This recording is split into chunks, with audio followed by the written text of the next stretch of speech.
If you're smart, you're probably anxious. And that's not just bad luck. Scientists actually proved being smart causes anxiety. Not correlation, actual causation.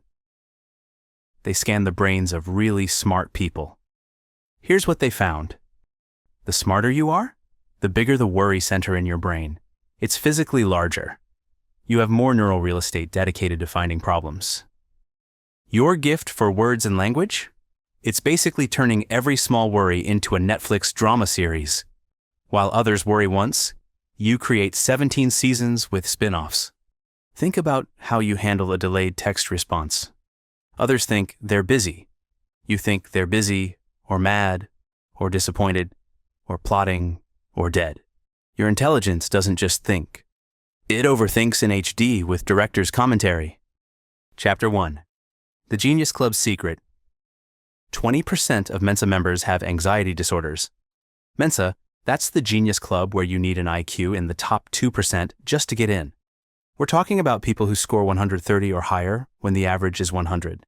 For context, only 5% of regular people have anxiety disorders. Think about that math. Super smart people are 4 times more likely to be anxious. 4 times! These are literally the smartest people alive, and they're freaking out way more than everyone else. If being smart protected you from worry, this wouldn't be happening.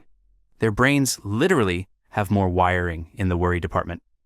It's like being born with a Ferrari engine, but someone installed it in your anxiety system.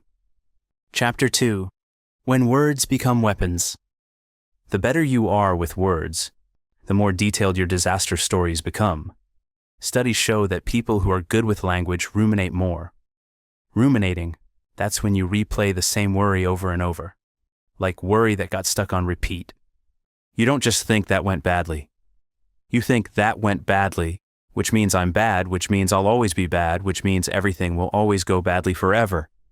Every word you know becomes another way to describe disaster. People with smaller vocabularies worry in simple sentences, you worry in novels. Chapter 3. Seeing patterns that aren't there. Smart people see connections others miss, which sounds great until you realize you're also seeing connections that don't exist. Your brain is like a detective who's too good at their job. It finds clues everywhere, even when there's no crime. While others see event A and event B, you see A causing B, which affects C, which influences D, which determines E through Z. And then you start on the numbers. This is why smart people worry about things that haven't even been invented yet. You're not just worried about today's problems. You're worried about problems that don't even exist yet. Chapter 4. Mental Juggling Championship. Smart people can hold more thoughts in their head at once. Congratulations! You can worry about 12 things simultaneously. It's like having 37 browser tabs open. All of them are disaster scenarios, and you wonder why your brain feels fried. Regular people make decisions with 3 factors. You make them with 33. They decide in minutes. You're still researching 3 weeks later. Your intelligence turned decision-making into a Supreme Court case, where you're the lawyer for both sides. Chapter 5. The more you know, the worse it gets. The smarter you are, the more you realize you don't know. It's like the more you learn, the dumber you feel. Every book you read shows you 10 more you haven't read. People who don't know much don't know what they don't know. But you know exactly what you don't know. And it's terrifying. This creates massive self-doubt. You can see every way you might fail, every gap in your knowledge, every possible criticism, every scenario where you're exposed as incompetent. You're smart enough to succeed and smart enough to see why you won't. It's like being your own worst enemy with a genius IQ. Want to level up your people skills? Join our YouTube membership for early access to scripts, input on future topics, and connection with a community that gets the social struggle. Click join below, and let's master human interaction together. Chapter 6. Growing up too fast, mentally. Here's something weird about really smart kids. Their brains grew up faster than their emotions. You could understand death and meaninglessness at age 12, but you didn't have the emotional tools to handle it. Your mind was 30. Your feelings were still 12. Psychologists call this being out of sync. You're the smartest and most overwhelmed person in the room. It's like giving a kid keys to a race car. You have all this brain power, but the emotional skills of someone much younger. No wonder you're anxious. Chapter 7. Why Smart People Get Less Done. Smart people often accomplish less than average people, not because they're lazy, but because they're paralyzed by options. You can see 17 ways to do something, 16 ways it could fail, and 15 reasons to wait. Meanwhile, someone else just did it. Your intelligence is creating friction instead of flow. Every action needs a committee meeting in your head, and you're all the committee members. This is why smart people feel like frauds. You know you could do amazing things, but you're too busy thinking to actually do them. Chapter 8. Why Normal Advice Doesn't Work.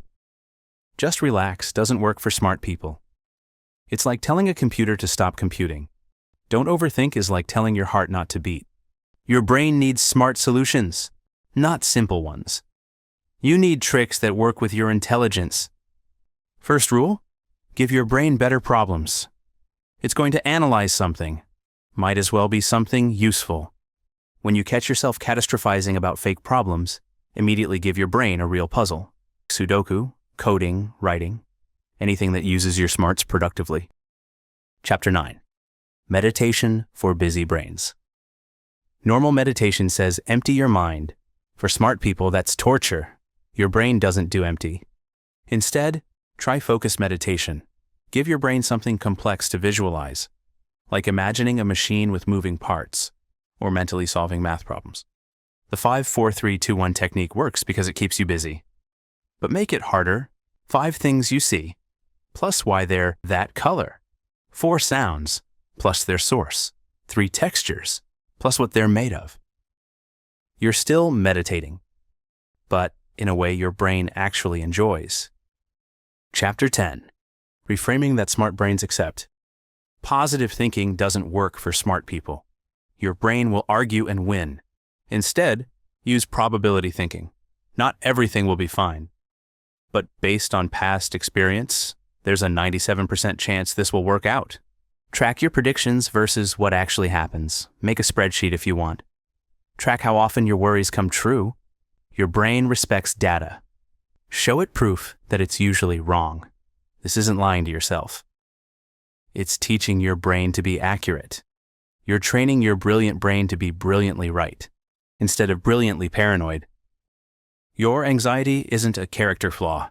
It's your intelligence aimed at the wrong target, like using a microscope to hammer nails. The same brain creating elaborate disasters can create elaborate solutions. The same pattern finding that sees threats can find opportunities. The same word skills narrating catastrophe can describe success. You don't need less intelligence. You need better aim. When you catch yourself spiraling, ask, what real problem could I solve with this mental energy? Your intelligence came with a side effect. The side effect is anxiety. But you can learn to manage it. It's not permanent. It's adjustable. You're not broken. You're powerful. You just need to point that power somewhere useful. The same intelligence creating anxiety can solve it. You already have everything you need. You just have to aim it correctly. Learn something new? Hit that like button, share it with others, tap subscribe, and stick around for more. Got thoughts? I'd love to hear them in the comments.